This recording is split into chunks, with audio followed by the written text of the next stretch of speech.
In an instant, the place was once again empty. Only Thea, Trevor, and some other employees stayed behind. Is there no other way but to move our equipment? Thea was unwilling to back down. She had wanted to leave her mark in the business world. The Century Group was supposed to only be the beginning. Yet, it seems as if everything was crashing down even before she could take off. Granduncle. Go ahead, Chairman. Thea thought for a while and proceeded. Rent a new warehouse immediately and transport all our current equipment there. We'll have a chance to bounce back from this as long as our equipment remains intact. I've still got some money on my card. We'll find a new site and build a new factory. Chairman, Larry floundered helplessly. The company still has plenty of unfished orders right now. We won't be able to fulfill our orders in time and will violate our contracts if we move right now. We'll lose a lot of money. Plus, don't we have the lease contract? We can take them to court. Surely we'll be able to win the lawsuit. Do you know who our opponent is right now? It's Oceanic Commerce that the Great Four established. Although the Xaviers had gone bankrupt, the other three households are still larger than Majestic Corporation.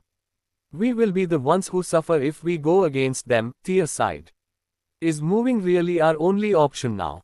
Quinton was also unwilling to admit defeat. Let's just try. I'll also try talking to Longevity Pharmaceuticals and Celestial Group to see if they're willing to terminate their contracts amicably. Ads by Pub Future. Alright. Trevor could only comply since Thea had already given the order. Century Group was established today. Thea had invited countless VIP guests today, but none of them showed up. Instead, Oceanic Commerce appeared. They had shown up to cause a huge fuss. There were plenty of reporters outside the Century Group headquarters. News of what had happened spread faster than wildfire. Our latest reports show that James from the Majestic Corporation was the only attendance at the Century Group's establishment ceremony. No other prominent figures had shown up except for the Oceanic Group. They only showed up to sabotage the ceremony. Oceanic Commerce had acquired the land deed of Century Group's factory and demanded they move out within today. Shocking news. Oceanic Commerce is going head-on against Majestic Corporation. Wade, the vice president of Oceanic Commerce, has threatened the former Black Dragon that the Century Group was just the beginning and that there was more to come in the near future. Kensington was abuzz with a number of sensational matters. James returned to Majestic Corporation. Top floor, chairman's office. James gently tapped his fingers on the table as he sat on his chair. What should we do about Oceanic Commerce, Mr. Caden? Asked Newton. Mr. Quinn, you'll be in charge of Majestic Corporation from now onward. James threw a quick glance at Newton and spoke decisively. Mr. Caden, this isn't a good idea. Newton waved his hands in a fluster and refused. Just do it if I tell you to. You can do whatever you need to do. All decisions will be left in your hands, doesn't matter if they're big or small. You no longer need to run things by me from now onward, James swiftly interjected. Understood. Newton nodded. James took off his mask and threw it aside. Then, he turned to leave Majestic Corporation. He understood that Kensington was on the verge of being thrown into turmoil. He knew that various forces would emerge after his resignation. He was not afraid of any of them, whether they were the major families from the capital, Oceanic Commerce, Infinity Commerce, or the Five Provinces Business Alliance. All of these amounted to nothing for him. His real target was the cardinal authorities in the capital. He was waiting for them to get involved. This was the only way to change the current power dynamic of Sol. The dynamic needed to be completely broken down. This was the Supreme Commander's intention, and it was also his goal all along. He needed to get the most influential families involved if he wanted to find out the truth of the Caden's demise. Thea made arrangements to rent a new warehouse and move the factory's equipment.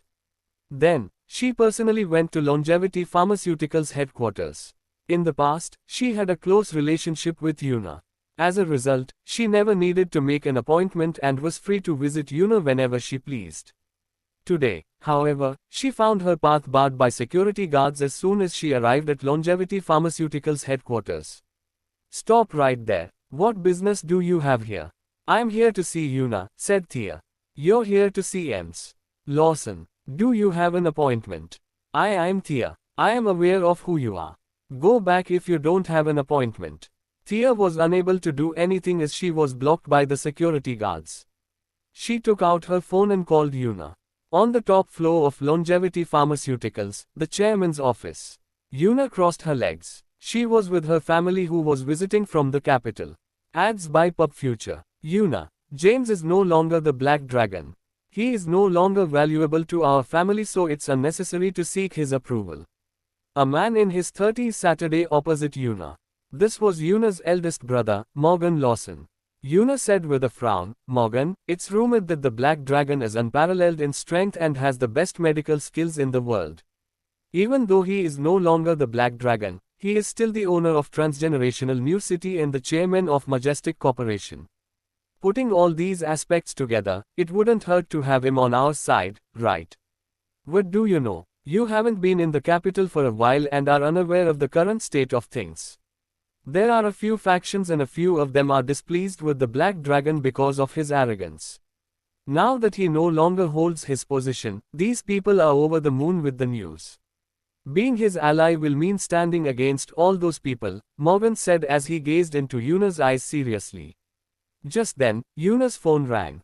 She looked at the caller and saw that it was Thea. "It's Thea, the one who rescued the Black Dragon 10 years ago. She's the Black Dragon's current wife. I'm also quite puzzled as to why James appeared in the public eye with a different face. It's up to you if you want to see her or not. I'm just here to tell you that major families are uniting to build a new city in the suburbs of Kensington." After speaking, Morgan left the room. Yuna answered the phone. "Hey, Thea, what's the matter? Do you need something?" Thea had been trying to reach her for a long time and finally, the call connected. "Yuna, I'm outside Longevity Pharmaceuticals headquarters. I need to see you but the security guards won't let me in to meet you." "Hold on, I'll send someone to get you right away," Yuna replied after thinking about what Morgan said for a second. Then, she hung up the phone. Thea waited patiently outside the Longevity Pharmaceuticals headquarters. Soon, Yuna's secretary appeared and led Thea inside the building. Although Yuna sent someone to pick her up, she knew that Longevity Pharmaceuticals was slowly distancing themselves from her since her support had dissipated. In the past, Thea would never be barred from entering when she came. However, now, they've begun to stop her from entering as she pleased. Soon, she arrived at Yuna's office and saw her old friend. Yuna sat in the office chair and was sorting through some documents. Without lifting her head, she stated impassively, "I'm very busy. Tell me what's so important that you had to see me. If you're just here for a courtesy call, you can leave now." Yuna's attitude was completely different from the past. "Let me explain, Ms. Lawson. I've signed a lot of orders with your company before, but our company has encountered some problems and we aren't able to operate normally right now. I'm here because I wish to terminate the contract with you," Thea said as she walked over. Yuna finally put down the documents and raised her head. "You can go to our company's legal department for termination of the contract," Yuna told Thea in an indifferent tone. Thea bit down on her lips to suppress the awkward feeling welling up inside her. She wanted to say something but could not bring herself to say it. "All right." With the curt reply, she turned to leave. She proceeded to the legal department to terminate the contract. Unfortunately, the manager was not around, so she had to leave. Next, she went to Celestial Group. The situation played out almost identically to what happened at Longevity Pharmaceuticals. Alex from Celestial Group was extremely unwelcoming, and his attitude was far worse than Yuna's. Both Celestial Group and Longevity Pharmaceuticals did not receive Thea's arrival well. Her career has been smooth sailing all this while. Now that everything was quickly spiraling downward, Thea finally realized her own incompetence. Without the Black Dragon's support, she was nothing. Exhausted and dejected, she returned home. James was already there to greet her. Seeing Thea so upset, James walked over and massaged her shoulders. "Darling, you've had a hard day at work. Am I useless, honey?" "Of course not. My wife is the most capable person in the world." Thea broke into a guttural sob. Ads by Pub Future. "Darling, what's the matter? Don't cry. You can tell me anything, and we'll figure it out together. All along, I've always been supported by the Black Dragon in secret. The whole world knew about it except me. Now that he has resigned and has lost his influence, people are no longer afraid of him. This has been the biggest challenge I've had to face in my life. Thea tearily explained everything that had happened. Everything, including the appearance of the Oceanic Commerce, and her visit to Longevity Pharmaceuticals and Celestial Group. After telling him everything, she buried her face in his chest and began to sob harder. James wrapped his arms around her shoulders. He comforted her, "It's all right. Everything will pass. Life isn't always going to be smooth sailing. There will always be times you have to go through trials and tribulations. What should I do now, honey? Without the Black Dragon helping me, I'm nothing. Without his support, I can't do anything on my own. There's only one solution to this, darling." "Yeah." Thea pulled away from James' embrace and looked at him with teary eyes. "What?" Thea looked at him in disbelief. "You will have to impress all the medical experts at the coming medical conference and stand out compared to everyone else. That's the only way you can make a comeback and rise again. Plus, you still have $2 billion on your card. The money should be enough to rebuild the company," said James in a soothing tone. "But, this is a grand event in Kensington. Kensington is home to countless great medical practitioners from the capital. I don't even know the basics, and there are only 8 more days before the medical conference." Thea had no confidence she was going to be able to pull this off. "I believe in you. For the next few days, you'll be doing nothing but studying at home. You'll memorize as much as you can and master the basics. In the last 3 days before the conference, I'll teach you some incredible procedures that will completely blow the minds of the medical practitioners at the medical conference," James comforted and reassured Thea. "But, I signed a contract with Celestial Group and Longevity Pharmaceuticals. There's still a lot of things I need to settle with the company. Leave it to me." "To you?" Thea raised her eyebrow at James. She immediately sighed. "They're not even afraid of the Black Dragon and are making things difficult for me on purpose. What can someone like you do?" Sigh. "I'll go to Longevity Pharmaceuticals tomorrow. I'll have to settle things one step at a time. I'll need to prepare the compensation for when we breach their contracts." "All right. Don't stress over it now. Take a nap and read the medical books I passed you in the afternoon." James guided Thea toward their room. Thea was indeed exhausted and overwhelmed. She lay down in her bed. James sat beside her and accompanied her. It was not until she fell fast asleep that he got up and left the room, and headed outside. Celestial Group, Longevity Pharmaceuticals. "You think you can treat my wife this way just because I'm no longer part of the 5 commanders?" James scowled angrily. He took out his phone and called Henry. "Come get me at Thea's place.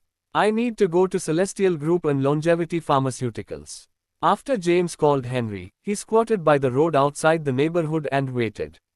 Half an hour later, Henry showed up in a car. He rolled down the car window and waved to James beside the road. "James, get in the car," Henry called out. James walked over, got into the passenger seat, and found Whitney sitting in the back seat. He did not comment about her presence. "I read the news, James. Do the Great Four have a death wish? How dare they kick up a fuss at Thea's company? Do you want me to make a call to the Southern Plains and get some men to come over?" said Henry.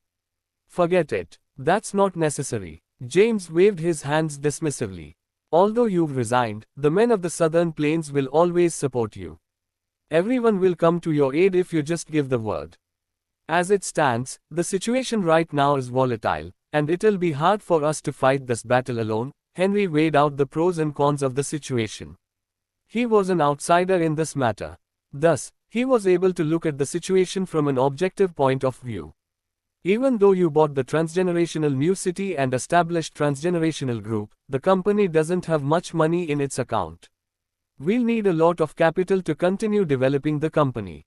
I still have about $10 billion on my card, but it definitely isn't close to enough. These major forces all had help from their underworld connections. How are we going to deal with them if we don't have our men?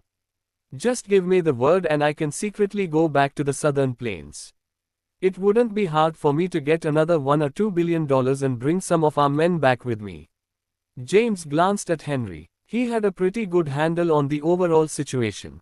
The forces he faced right now were several influential chambers of commerce. Each one of them had sufficient assets and their own underground forces to force him into a corner. He carefully considered his options and finally said, "All right. Transgenerational Group will need to use up a lot of money to develop now. You head back and find a way to get some money. Although I'm no longer the Black Dragon, you're still a general. It shouldn't be hard for you to get money. At the same time, secretly transfer a few hundred soldiers here. We need elite fighters. However, make sure not to attract any attention from outsiders." Ads by Pub Future. Understood. Henry nodded. It was a huge challenge to enter the business world from the battlefield. However, James felt pumped up about it. It was not long until they arrived at Longevity Pharmaceuticals headquarters. Henry looked back in the car to talk to the woman remaining in it. "Stay in the car and don't leave, Missy." "Okay." Whitney nodded obediently. James and Henry got out of the car together. The two walked toward Longevity Pharmaceuticals headquarters with cigarettes in their mouths. "Stop right there. What are you doing?" Before they got close, a few security guards pointed at James and Henry with their electric batons. "Go and tell Una that James is here to pay her a visit." James grinned. James, the Black Dragon, or James, Tia's useless husband. The name James Caden was famous throughout Kensington. The Black Dragon's name was James Caden. The Clahan's son-in-law was also James Caden. He gave the security guard a smile and said, "Do you even have to ask? It's obvious without looking that it's the useless James who's here. You piece of trash. You want to see the chairman. Even the former Black Dragon will need an appointment to meet with her." The security guards mocked James. They would not have the other James pass through either. What did this nobody think they'd do? James looked them over and replied casually, "Is that so? It's best you call and ask Una. Otherwise, you won't be able to bear the consequences." "Whoa, are you threatening me? What are you going to do to me if I don't let you in today?" The security guards continued to laugh and mock the two men. James put on a serious expression, and the next moment, he roared, "Attack!" Henry immediately acted as soon as the word had left James' mouth. Several security guards were instantly brought down and lay on the ground, groaning in pain. One of the security guards took out his walkie-talkie and tried calling for help. As soon as he attempted this, his chest was stomped on by James. James and Henry stepped over the downed security guards and entered the Longevity Pharmaceutical building. As soon as they entered, they found themselves being charged by dozens of security guards. "Don't hold back. Just don't kill them." James gave the order and charged toward them. "Attack. Get them both." Dozens of security guards charged fiercely forward with their electric batons. The closest one to them suddenly raised his electric baton and swung it at James' head. James raised his hand, caught the electric baton, and swung down on the security guard's wrist. "Ah!" The security guard screamed in pain. James followed up with a kick over his chest, and the security guard was instantly knocked back, landing heavily on the ground and groaning in pain. James and Henry had been through hundreds of battles and walked through countless near-fatal situations. These dozens of security guards were not anything compared to their past opponents. In just a minute, all the security guards that had come at them lay on the floor either unconscious or racked with pain. Top floor, Una's office. An attractive secretary ran into the room, out of breath and flustered. "MMs, Una, we've got a problem. Someone called James has fought his way into the building. More than 100 security guards have been taken down." "What?" Eunice exclaimed in shock, and she stood up from her chair. Bam! The office door was kicked open. James and Henry walked into the office room. Eunice's face froze upon seeing the two. Ads by Pub Future. James walked in, sat on the sofa, and took out a cigarette. Henry immediately lit it for him. James wore a displeased expression. "Una, you've really got some guts, huh? How dare you cause trouble for my wife?" Una began to sweat profusely. Suddenly, she remembered that the man before her was no longer the Black Dragon and was able to regain her composure. She crossed her arms and glanced at James condescendingly. "What do you want, James? This is Longevity Pharmaceuticals. Do you want to go to jail for trespassing and assaulting my guards?" she said coldly. James suddenly stood up. Terrifying malice exuded from his body. His intense aura intimidated Una, and she stepped back slightly. Why, you're no longer the Black Dragon. You don't have the right to order me to do anything. Get out of this place right now, and I'll pretend nothing happened. Or else, I'll call the police. Ha, call the police. Now it was James' turn to adopt a condescending tone. Although I'm no longer the Black Dragon, do you think the police are willing to touch me? Do you know who the person next to me is? He's a general in the Southern Plains and has a 1-star badge on his shoulders. Hearing this, Una took a couple of steps backward. She glared at James indignantly. What do you want? My wife will be coming to your company to terminate your contract peacefully. You had better watch how you treat her. Or else. James spat out a threat. He raised his hand, and a silver needle appeared. Whoosh! The silver needle flew out from his hands. Una only heard air whistling past her. Then, James turned around and left. When he turned around, a strand of her hair fell from beside her ear. Her face paled from the fear. It was not until James left that she was able to compose herself. Seeing the strands of her hair that had fallen to the ground, Una let out a terrified gasp. What terrifying skill! The rumors were true. The Black Dragon's strength is unparalleled and could take a person's life with just a silver needle. Una's chest heaved laboriously. The Black Dragon was overwhelmingly strong and terrifying. She would have been dead now if James had wanted to kill her. A man walked in after James left. M. Morgan. Una reacted and shouted for him. Morgan walked over and noticed the strands of long black hair on the floor. He squatted down, picked them up, and held them in his hands to observe. When he realized what had happened, he bore a horrified expression. What terrifying arm strength! It was quick, accurate, and powerful. This small silver needle is much scarier than a gun. What should I do now, Morgan? Una wiped the sweat dripping from her forehead. Do what he said. Although he isn't the Black Dragon any longer, he still has incredible strength. We can't get on his bad side. You'll be responsible for our business in Kensington, so don't act recklessly. Be careful with your trade dealings. Seek our family's opinion if you find you cannot make a decision on your own, instructed Morgan.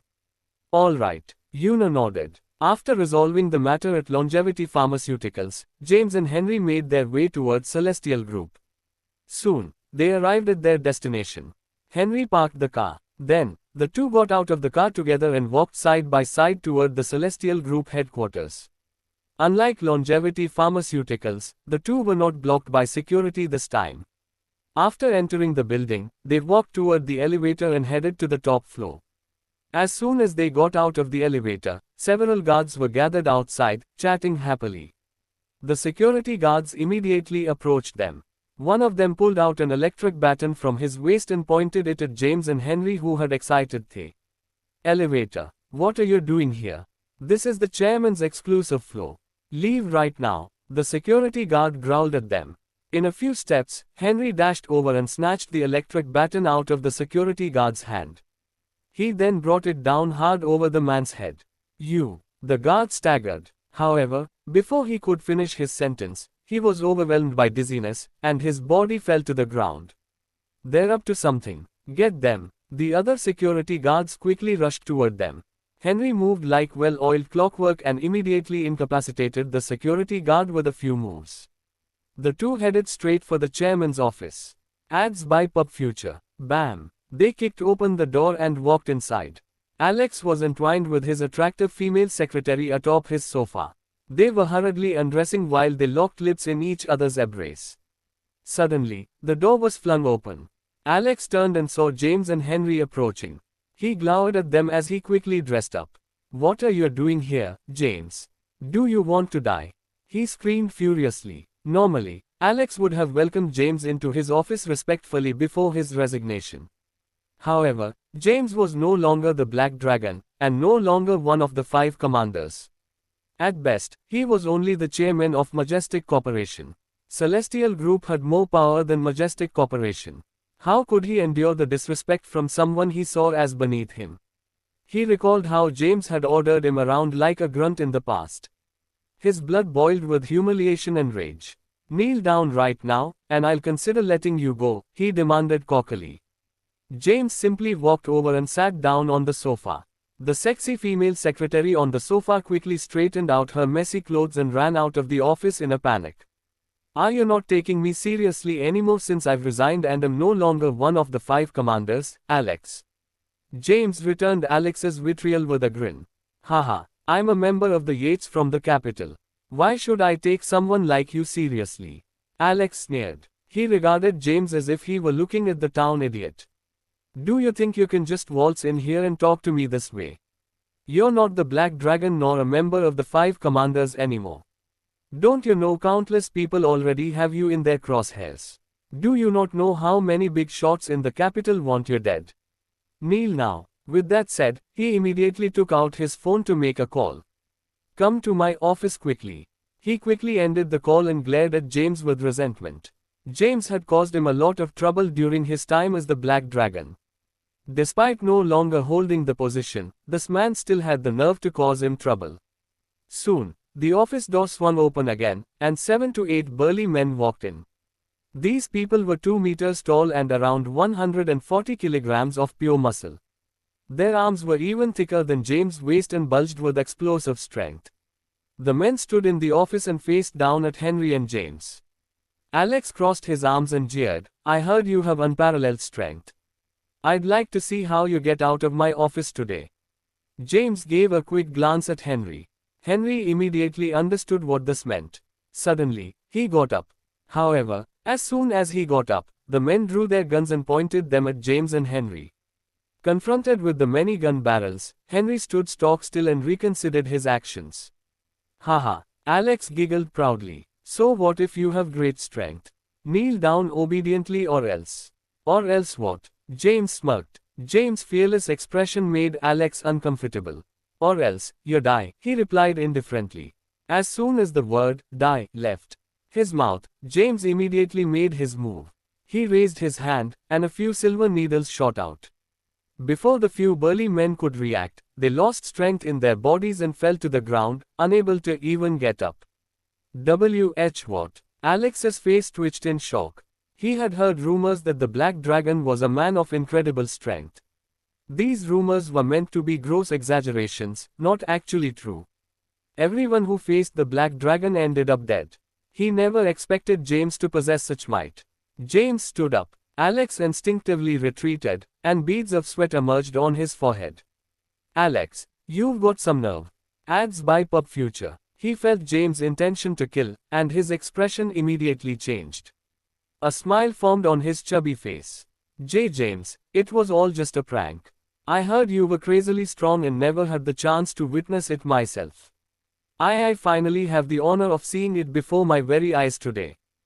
Secretary, get me some tea. Having said that, he immediately walked over and served James and Henry personally as if they were VIP guests. James in turn sat back down nonchalantly and simply said, My wife will be coming to terminate the contract with Celestial Group tomorrow. You're not going to make life difficult for her, are you, Alex? Yes, of course. I absolutely won't make things difficult for her. Alex meekly complied and nodded his head furiously. James stood up. Alex trembled in fear before his imposing figure. James glared at him as he turned to leave. Henry followed close behind him. Alex immediately fell onto the sofa after the two had left. He picked up some tissue from the table and dabbed the sweat off his brow. He muttered bitterly, You're no longer the Black Dragon anymore, James. How dare you not know your place? Just you wait. It won't be long before you end up dead not knowing what hit you. Alex was a core member of the Yates from the Capitol.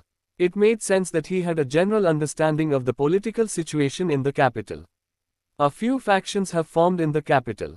Atlantis Consultancy, Independent Marketing Agency. These factions were highly discontented with James. James had interfered with their business, causing their profits to suffer when he was still the Black Dragon. Now that he was no longer the Black Dragon, all of them were raring to get rid of the nuisance that once plagued them. Someone get in here. Alex shouted hoarsely. Soon, an employee entered the office. Alex pointed at the burly men lying on the ground. Send them to the hospital. Henry drove toward Common Clinic. James was silent throughout the journey. Henry too remained silent in response. It seems these people have grown to not fear you, James, Henry remarked after some time. It's understandable since I've resigned now. I offended a lot of people when I had my position. Not only in Kensington, but even in the capital. Heck, I've practically offended everyone I could.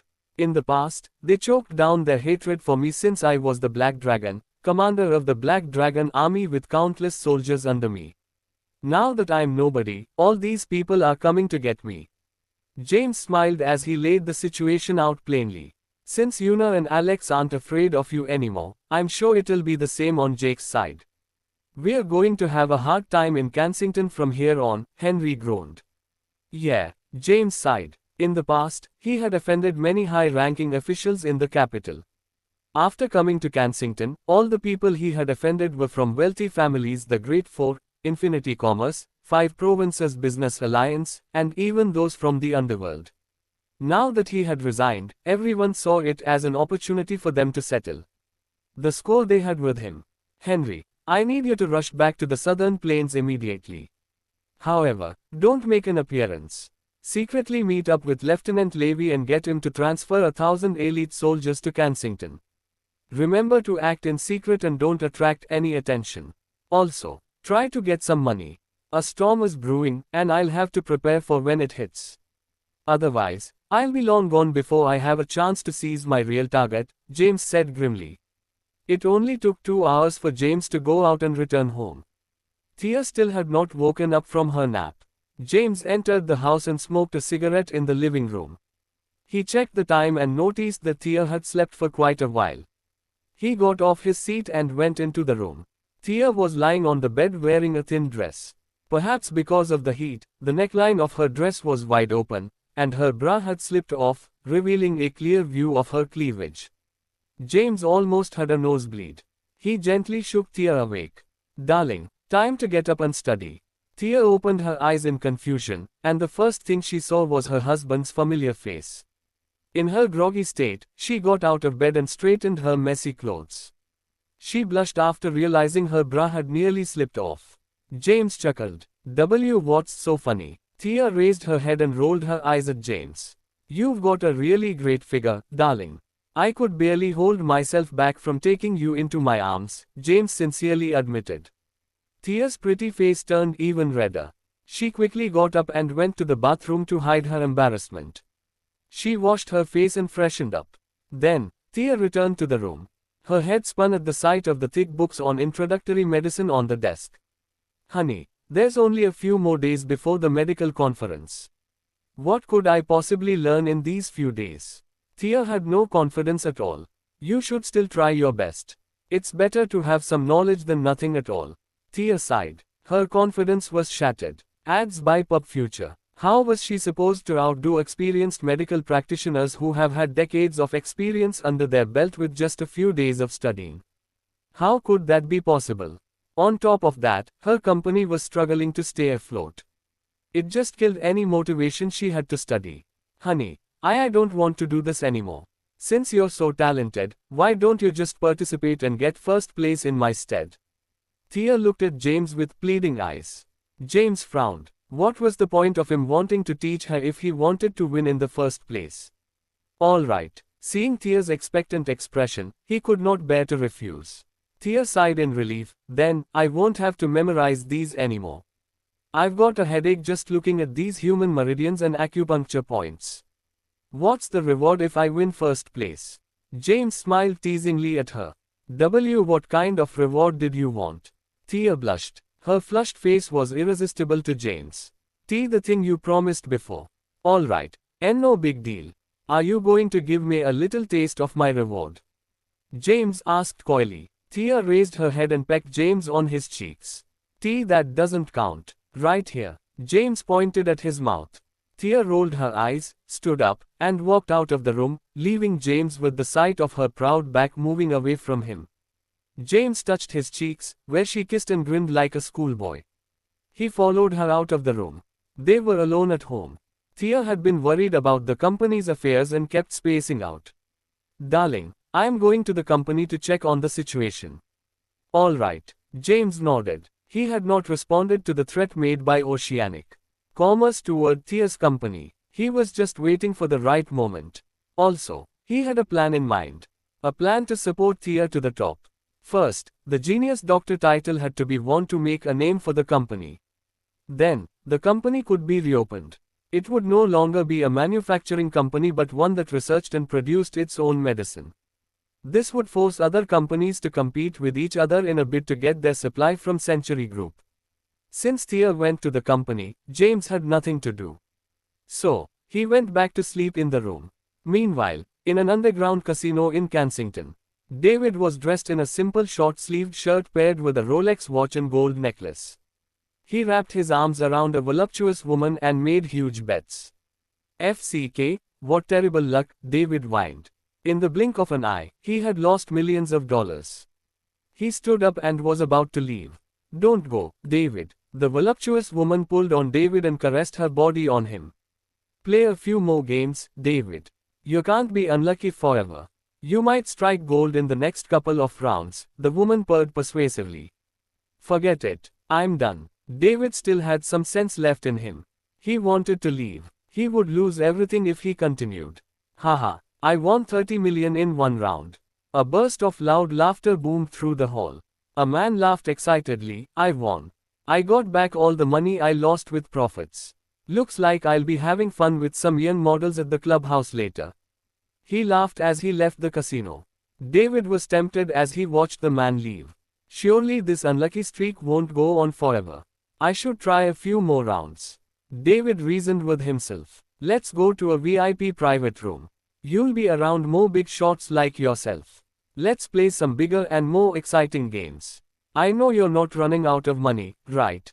We can go inside the private rooms, and the woman pinched David's body lasciviously. David shuddered at the touch. All right, let's go. The woman led David into a private room. There were 7 or 8 people in the private room. They were currently playing the most popular game, bullfighting. Seeing David enter the private room, everyone smiled in unison. The woman dragged David to them and said with a smile, "Hey there, handsome. Got room for one more?" One man stood up and eyed David disdainfully. "We're playing bigger bets, and you can only join with at least 10 million chips." David, go change $10 million worth of chips. David thought about it for a while and decided to try his luck. He planned to quit after losing the 10 million. There was no guarantee that he'd win or lose the next game. Ads by Pub Future. Immediately, he went to exchange chips.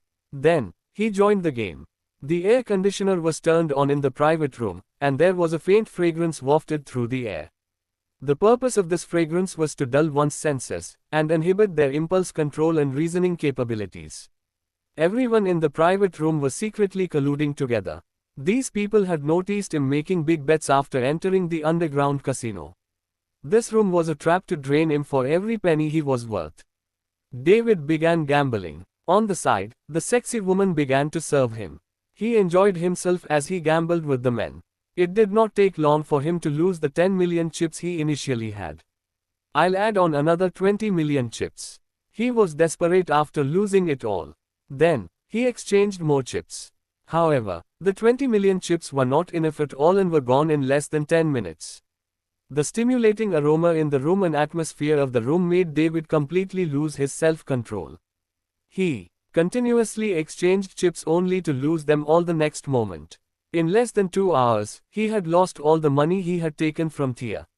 The sexy and beautiful woman nuzzled into David's arms and tried to persuade him once again, "David, your luck is bound to come soon. Why don't you borrow money from the casino? Do you still have money, brat? If not, get out. Go back and get more money if you don't have any more now. It's simple, just win it all back, man." The men began to egg David on. At this moment, a chubby man pushed open the door and walked inside the room. He turned toward David and asked him cheerily, "Sir, would you like to borrow money?" "Yeep. I need 10 million. All right, this is the promissory note. Please sign it and press your fingerprint." David acquired the $10 million chips. However, his luck was horrible, and the $10 million chips were gone instantly. Then, he borrowed more and lost it all again. Before he knew it, he had lost $7 to $8 billion. After he had lost an enormous sum, the people in the private room decided to call it with the game and left one after another. In the end, only David and the woman remained in the private room. David leaned into the chair. He had no idea how much he had lost. He was only aware that he had lost all the money on his card and had also borrowed a great sum of money. Suddenly, he finally realized what had happened. He was cheated. The private room door was kicked open again, and the chubby man he borrowed the money from rushed in with a dozen people, all holding weapons. The chubby man slashed the table. Frightened, David's whole body trembled. David Callahan, you've borrowed a total of $800 million. You'll only have to pay an interest of $200 million. The interest will increase by $200 million per day if you don't pay it by today. So, what'll it be? Are you going to pay it now or what? $800 million. How is that possible? How could I have borrowed so much? David was aghast. The middle-aged chubby man threw out a bunch of promissory notes and stated dryly, everything is recorded clearly on these documents. I've already gotten your background details the moment I let you borrow from me. I'll give you a chance to go back now. Hurry and put together the cash. Remember, it'll be $200 million per day if you don't pay up now. David felt his strength leave his body and slumped down limply on the chair. I'm over. I'm over. Not only did I lose the $500 million but I even borrowed $800 million on top of that. David was beyond inconsolable. $800 million with a $200 million interest charged daily. How was he going to pay it back? David was in despair, and his body felt numb. Everything around him was going dark and the thought to just end it all and leave this behind flashed through his mind more than once.